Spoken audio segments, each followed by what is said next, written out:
Hello, welcome to Module 12. In this module, we move to another coverage criteria for testing.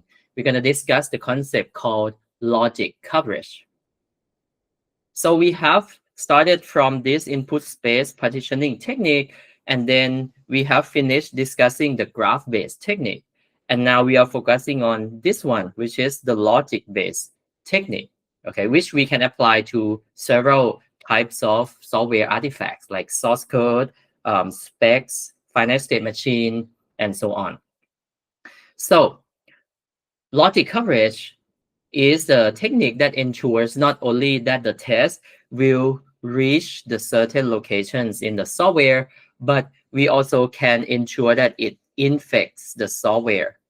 If you still remember, we discussed the concept called RIPR model, and the technique of input space partitioning or the graph-based technique has helped us to do this kind of reach, to have the test case to reach the certain location in the software that are testing.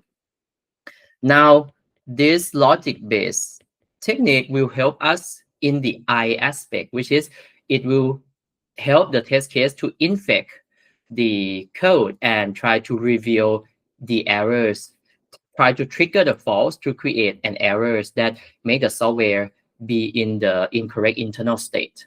Okay, and this kind of logic coverage is required by the US Federal Aviation Administration, or we call the FAA, which is an organization that takes care of the flights, airplanes quality. So this is a pretty strong coverage criteria that are enforced in real world practice. And the logic expression that we're going to rely on in this kind of logic coverage can come from many sources, such as decisions in the program, like the decision in the if statement, the decision in the loops. For example, the while loop, the for loop, so on and so on, okay? And you can derive the logical expression from also finite state machines or the requirements. But in this class, we're gonna focus mainly on the decisions in the program. And then when we get these kind of logical expressions, we're gonna find the test by choosing some subset of the numbers based on the truth assignment in that expressions. So before we move on, let's do a quick recap on the understanding of logic. Logic should be the concept that you have learned since your high school, and there are multiple logical operators that are covered. So in this module, we're going to cover a few of the logical operators, and or not are the main ones. And we're going to also discuss the imply and also the exclusive or, okay? So for the and operator, let's say we have two operands, A and B. A and B are Boolean operands. They can be only true or false. So if you have true and true, you would get the final result as true. If you have true and false, you would have the final result as false. False and true, you get false, and the false and false, you also get false. So for the and operator, the only case that you will get true will be when both operands are true. The second one is the or operator. So the or operator, when you have true and true, you get true. And when at least one of the operands are true, you also get true. So in this case, you get true. And only the case that both operands are false, you get false, right? So this is the only case that you get false for the or operator. The not is pretty straightforward. When you have true, not of true, you get false. And when you have a false operand, when you apply not, you get the inverse, which is a true. Okay, so these are the three basic logical operators. The other two are the imply and the exclusive or. So for imply, if you get true and true, you get false. Oh, sorry. True and true, you get true. true and false is the only case that you have false, and the rest you get true. Okay. And the last one is the equivalence operator here. So for the equivalent operator, when you have the two operands having the same value, then you get true. For example, true and true, you get true. False and false, you get true. But for these, you get false and false. Okay. So this is a quick recap of the basic logic and the logical operators. So please take some time for yourself to review these concepts to make sure that you kind of fully understand them. Next are the two definitions that we need to understand for this module. The first one is called a predicate. So a predicate is an expression that can be evaluated to a Boolean value. So a predicate will result in only either true or false, and it can contain multiple types of elements. So the first thing are the Boolean variable, like the variable Boolean x. So this x can have the value of either true or false. The second one is, it is a non-Boolean variable, but it contains this kind of comparison operator, less than, greater than, equals, not equal, so on and so on. So you can have a non-Boolean variable y, but you compare it with 0. So final result also you have either true or false. And the third one is the Boolean function call. So if you have the code that call some Boolean function like this is upper, you get the final result of also either true or false. So a predicate have these elements together, and they connect them using these logical operators. So the logical operators are the operators that work with the operands in the way that we have discussed before. We have the negation operator, and, or, implication, exclusive, or, and equivalence. So these are the components in the predicate. But inside the predicate, if you have the smaller version of the predicate that doesn't have any logical operator, we would call that a clause. Okay. So predicate consists of clause, and it can contain more than one clause. When you have more than one clause, you connect them using the logical operators. Okay. So for example, we have this predicate. So this is a predicate. Okay. The predicate say A equals B, or C and fx. So you can see that in this case, we have a predicate with two logical operators.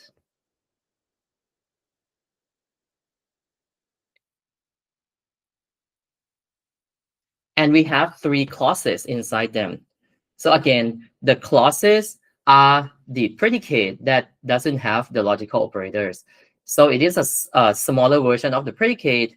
And in this case, we have three clauses. The first, relational expression A equals B. The second one is a Boolean variable C. And the third one is a Boolean value function EX. No, sorry, FX. And the second one shown below, you can see that this one also another predicate with the logical operator. We have three logical operators here.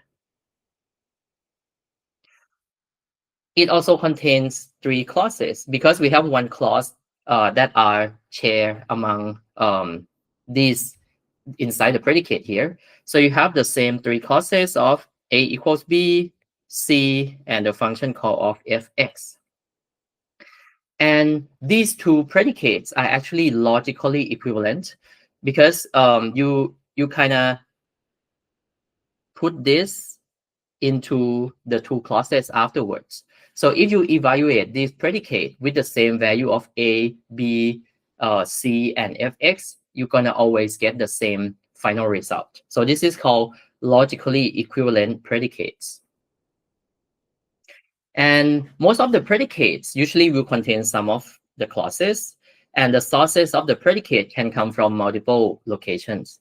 First, it comes from decisions in the program source code, like this is a predicate inside the if statement.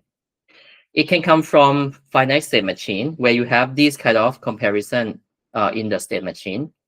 And it can come from the requirement specs. Like when we say that the bottom two will be the value when the gear equals park, so on and so on, or when the stack is not full and the object reference is not null. Okay, but in this module, we're gonna focus on these decisions in the program source code. So let's look in deeper into the predicate itself. So if we look at this predicate, we will see that this predicate has 4 clauses, which is this one, this one, this one, and this one. This one is a relational expression. So A and B themselves, they don't have the Boolean variable. They are not the Boolean variable. But when you compare them using this less than, then you get the final result as true or false. The fz is a call to a Boolean value function.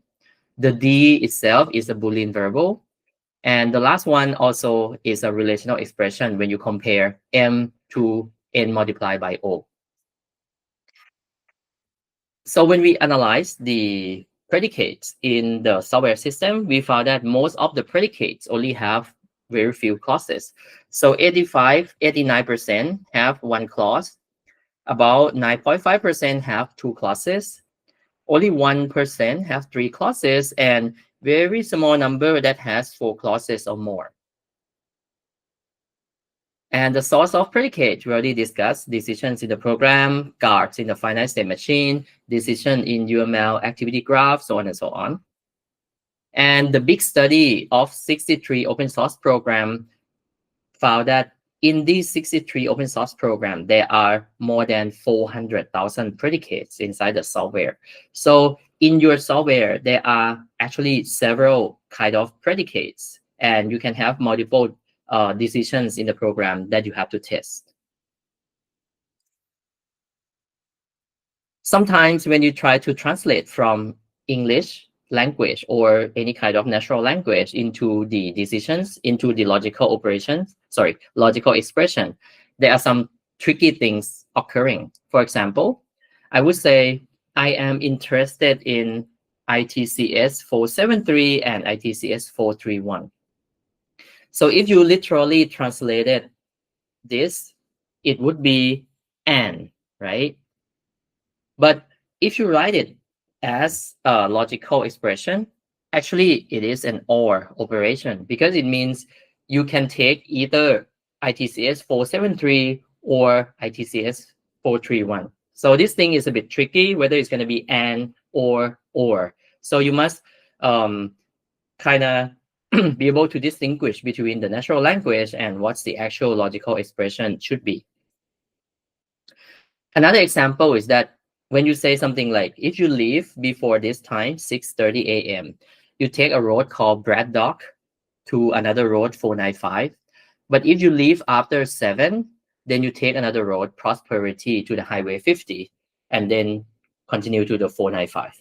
So with this kind of like a naturally speaking English phrase, when you convert into the logical expression, you would get that if time less than 6:30, then the path is this road.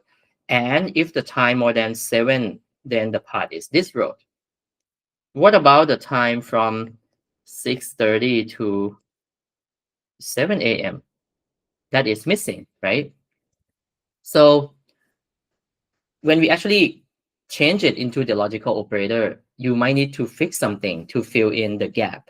And you fix the time from 7 into 6:30 as follows, then everything seems fine now. Another thing that we need to understand to help us in the analysis of the logical expression is the concept called short circuit evaluation. So short circuit in a normal term means when you have an electricity and the electricity supposed to go somewhere in some way, but you have a short circuit, which means the wire accidentally connects to each other in the place that it's not supposed to, and that leads the current into that location instead of going to the other way, right?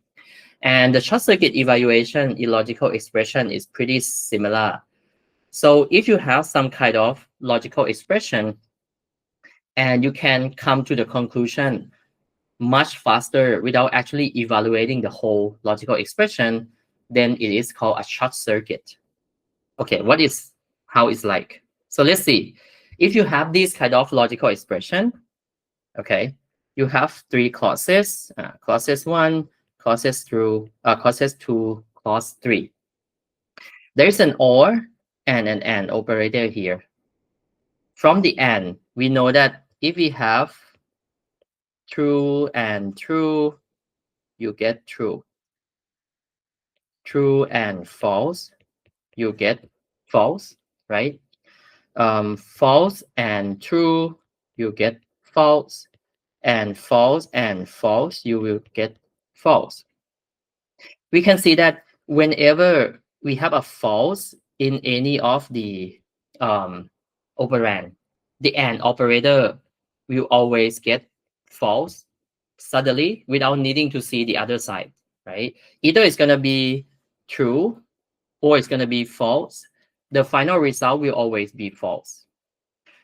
And this is called a short circuit evaluation. So when fx is evaluated to true, then you need to know the other operands here, whether it's true or false, because it's fall into this case that you got one operand as true, and you need to wait for the other operand to check whether it's going to be true or false. But if your fx has known to be false already, then you can stop suddenly because you don't need to know the other operand now. It falls into these three cases now. So everything will result in F anyway. So you don't need to know the other two clauses when Fx is F. You can just conclude that this whole thing will be F. And this is called a short circuit. Okay, so to sum up, a short circuit happens when have an AND operator and one of the operands is F. Okay, so whenever you have an AND operator and one of the operand has known to be false, then you can conclude that everything is false.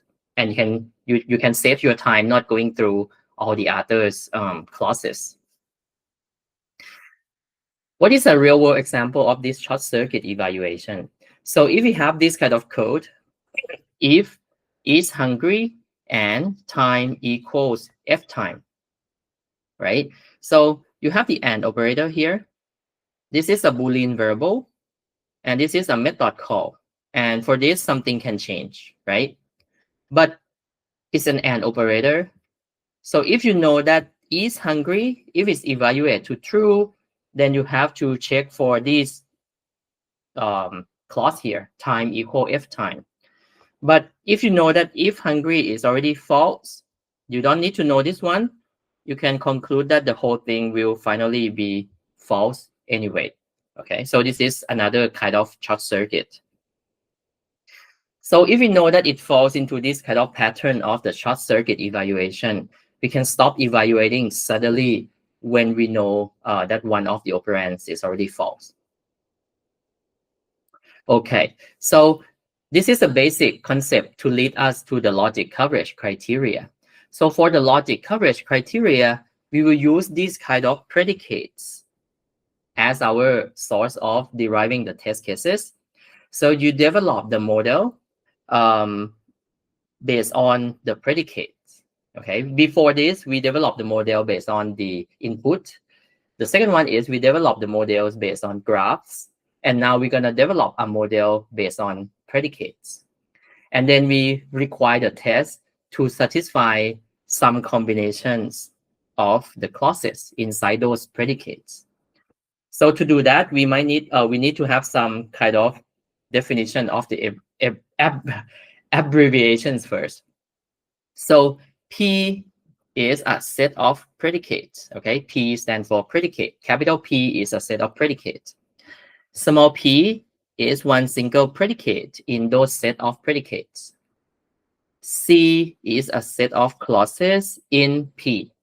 Okay. And when you have C subscripted P is a set of clauses in specific predicate P. And finally, when you have a smaller C, it is a single clause in particular clause C. Okay. So the first one of the coverage criteria for logic is called predicate coverage, or PC. For predicate coverage, we say that for each predicate P in P, the test requirement will contain two things. First, P evaluate to true, so that predicate is evaluated as true. And the second one is that predicate is evaluated to false. And this is sometimes called decision coverage, because you want to make sure that you go in one way as the predicate is true, and you go the other direction when the predicate is false. So if you look at this predicate, A equals B or C and Fx, we only need two test cases to satisfy this predicate coverage. So let's write a truth table. We want the predicate to be either true and false, to be true and also to be false. So to get true, this connect by and here, and this is connected by or here, right? So the first thing is the Fx must be true. The second thing is that the second clause here, they also must be true. So you can have either true, false, false, true, or true, true for the second clause here. And let's say if you choose true for everything, then you get this kind of test case. And then you choose the value of A and B to get the value of true. The case of false, you can also choose in multiple ways. If you choose Fx to be false at the beginning, then everything is short circuit, right? And you don't need to care about A, B, or C. But if you choose Fx to be true like this, then this clause has to be false. And for this clause to be false, which is the OR operator here, you need to have the two operands as false as well. So C must be false, and the A equals B must also be false.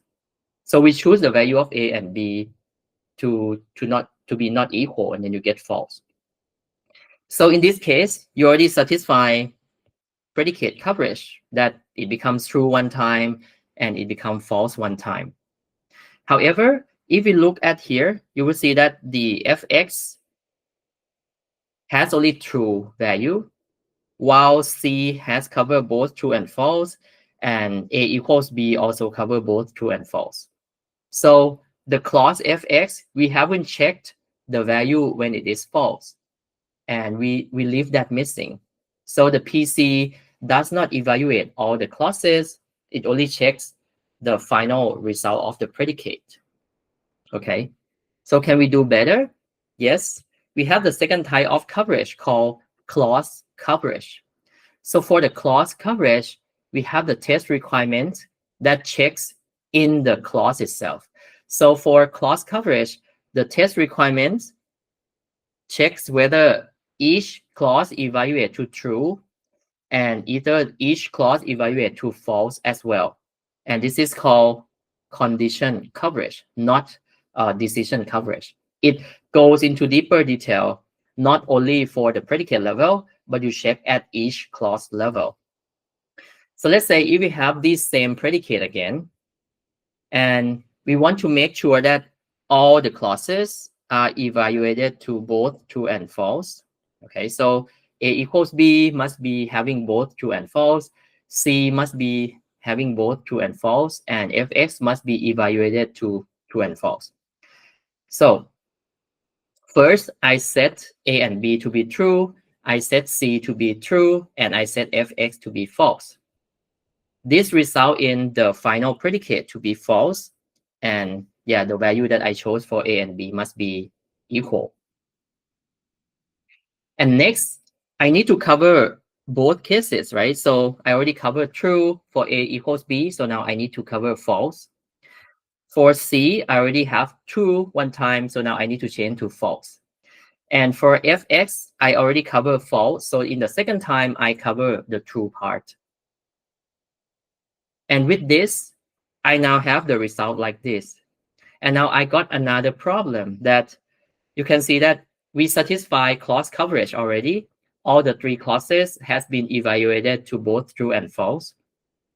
But however, my final predicate now contains only the false value. So the clause coverage also not ensure predicate coverage. So there are some missing things between PC and CC here. Can we do better? Yes, you can try everything. So the problem with PC and CC is that PC or the predicate coverage, it doesn't fully exercise all the clauses, especially when you have a short circuit evaluation.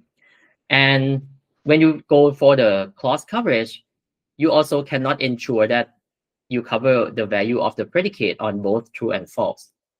So how can we do that? We can just try everything. So the third one is called combinatorial coverage, or COC. So combinatorial coverage is straightforward. You try to cover all possible combination of the truth value. This is called multiple condition coverage, right?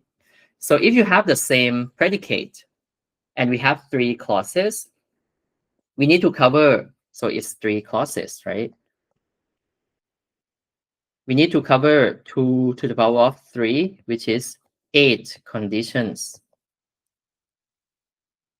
And these 8 conditions you can derive from the truth table that we have here. So I can go from true to true, true true false, true false true, true false false, false true true, false true false, false false true, and false false false. And then you derive the final value for the predicates and the final value for the variable A and B. And this we cover everything. You have tried both the value of P as true or false. You try both the value of each clause to be true or false. And everything seems good, right? The only problem for here is that you have the number of test cases equal to 2 to the power of clauses that you have. So in some of the cases, you might have too many test cases to cover. It's simple, it is neat, it's clean and comprehensive. But however, it is quite expensive, right? So 2 to the power of something, you can get quadratic increment of the number of test cases that you have. So how can we do better again? Can we try to test each clause independently from the other clauses? And that leads to this idea of called making the clauses become active, okay? So if we look at this result that we get from the combinatorial coverage again, we can see that the clause that actually make a difference depends on one specific clause in some of the specific situation. So for example, the one that I highlighted in green, if you look closely, we will see that when we have true and true, when the value of the clause fx change from true to false, the value of the predicate also change from true to false, right? While these two are still the same. So actually, the one that make the difference is the value of fx in this case. Similarly here, these are the same. Fx changed from true to false. The predicate also changed from true to false. And this applies to these as well. True to false, true to false. And the last one, this is fixed, this is changing. Oh, but this one, it doesn't change. Okay, so in the last cases, we don't count this one. So you can see that for the last one, this changed, but this one doesn't change. So the clause fx are active in these three situations when you change only the value of that clause and the value of the predicate also follow. So that is called an active clause, okay? Because the clause coverage has a weakness, the value that you choose sometimes doesn't change the predicate. So if we have this kind of logical expression or the predicate, right? 5 less than 10 or true and 1 more than equals 1 multiplied by 1.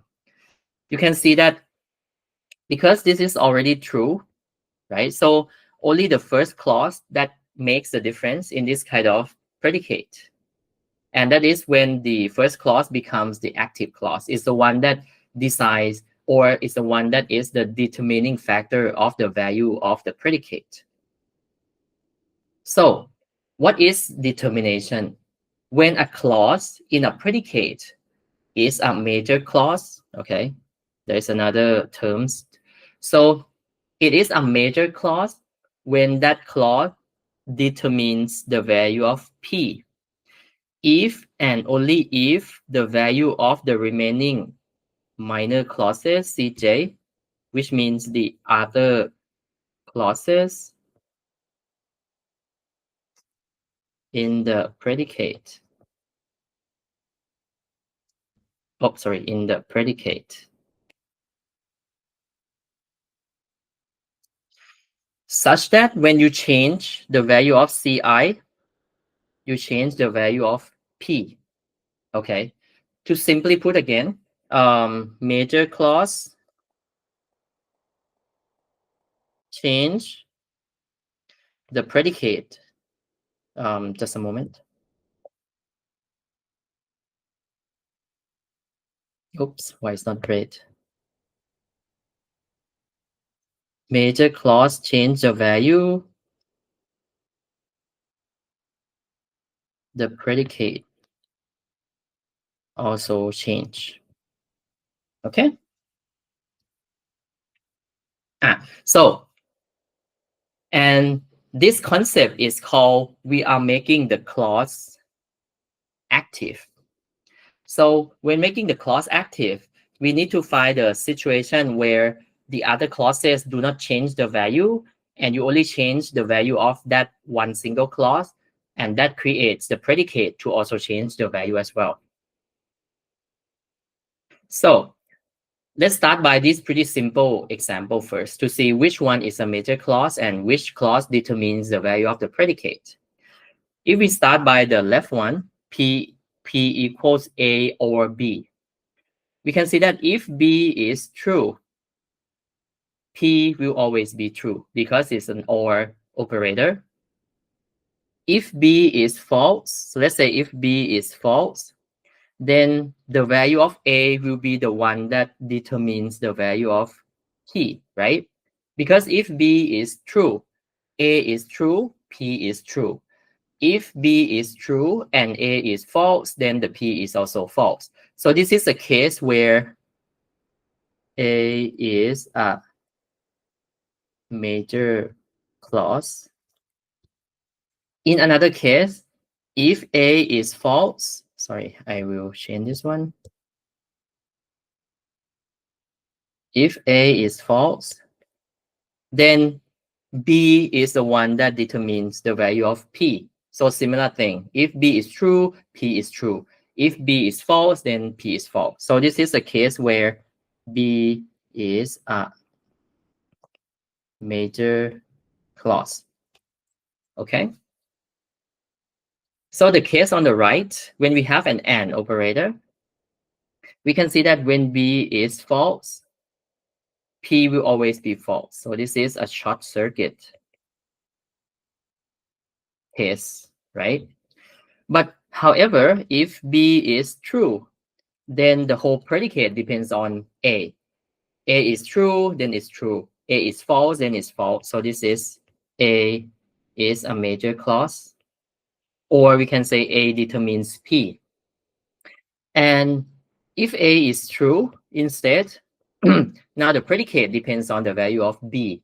So it's a case where B determines P and B is a major clause. Okay, so with this, can we find a test for each clause where the value of determinations depend on one single clause? Oops, sorry.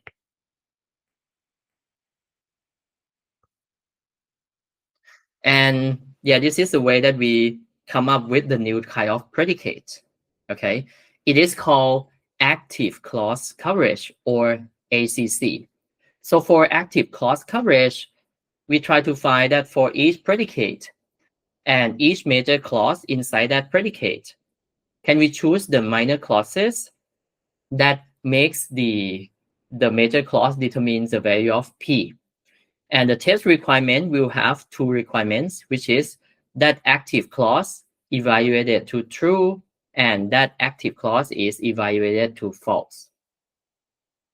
So come back to the same example again, P equals A or B. So if we can find, so this is the minor clause.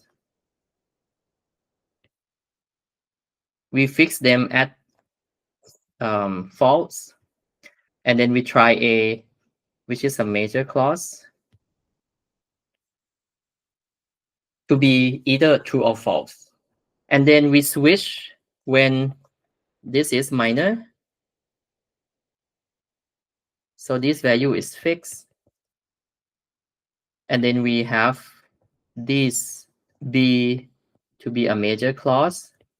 And then we try both B equals true and B equals false.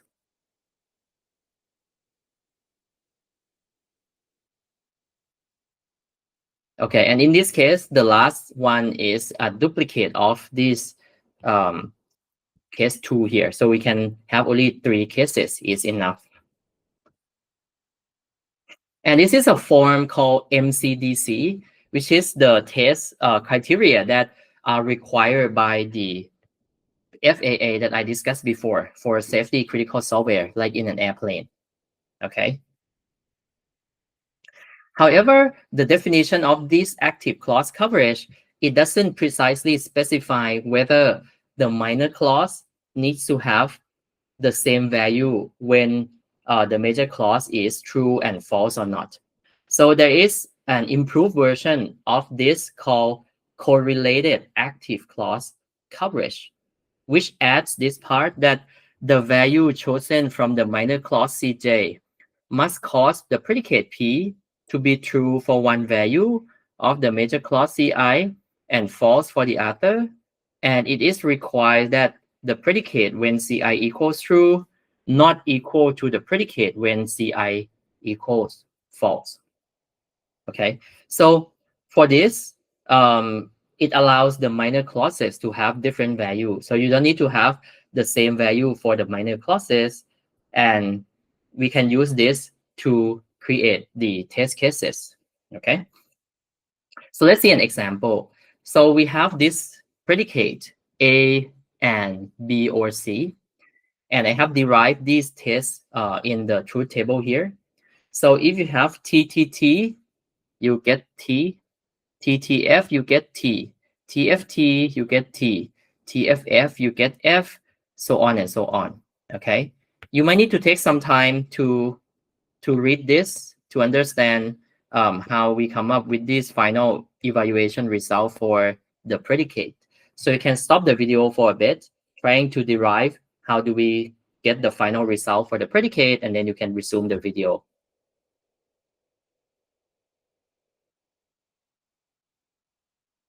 Okay, I hope you have understood now how we come up with this kind of value for the predicates, right? So let's see. Oops. Sometimes it doesn't work. I cannot change slides. Just a moment. Okay. So in the first case, I want to make A as a major clause. So we want to make A to determine the value of the predicate, right? So if A is a major clause, I need to find the minor clauses that share the same value. So if I fix B and C to be true, I change the value of A from true to false.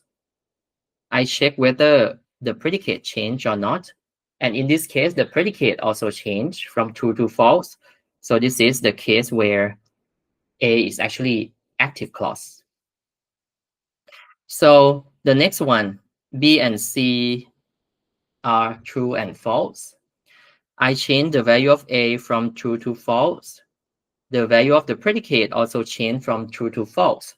So this is also a case where the clause A becomes active. Next one, false and true. And we change the value of clause A to be true to false. The value of the predicate also changed from true to false again.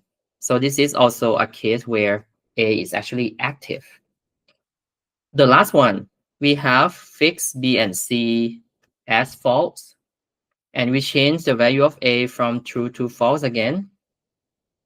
But this one actually does not change, right? So the value is still an F. So this case, A is not active. All right. So we keep doing this by first marking one clause as active, and then we go through the other clauses. We try to find the pairs that the minor clauses are the same, and then we see whether when we change the major clause or the active clause, the predicate follows or not. So this is a case for A. And then when we do correlated active clause coverage, you satisfy the test requirement by choosing any row of 1, 2, and 3. Sorry. You can choose any row of 1, 2, and 3 with any row of 5, 6, and 7. So you can have totally possible 9 pairs. And you can choose any pair, like 1 and 5, 1 and 6, 2 and 7. It doesn't matter. Just choose one pair, okay? And if you continue doing this, you go through A, you go through B, and you go to C, and you make each one of them active. You're going to get the final set of active clauses for each of the clause in the predicate as follow. When you make PA become active, you get this, this, and this. When you make PB becomes active, you get this value, this pair to be when B is active. And when you make C active, you're going to get these two situations, okay? These two cases. And finally, you get these final results. And you can choose from this set. So you can choose any of this and this. And this one, you have to choose this. And this one, you have to choose this. And you use this as a test case, as test cases for your CACC. So to summarize, we have discussed the basic concept of the logic coverage. And we discussed that predicates are something that are prevalent in software system. And usually it has 1, 2, or 3 clauses, and very few have more than three clauses. But if we have fewer clauses, we can use the technique like combinatorial coverage, which doesn't have too much test cases. But when we have many clauses, the combinatorial coverage kind of get exploded. And then we have another type of coverage called correlated active clause coverage that make the clause active, and then we can make the test cases to be more relevant and effective. Okay. Okay. And that's pretty much it for this module. See you in the next part of the module where we dive into more details into the source code and how we can apply this kind of logic coverage to the source code. See you.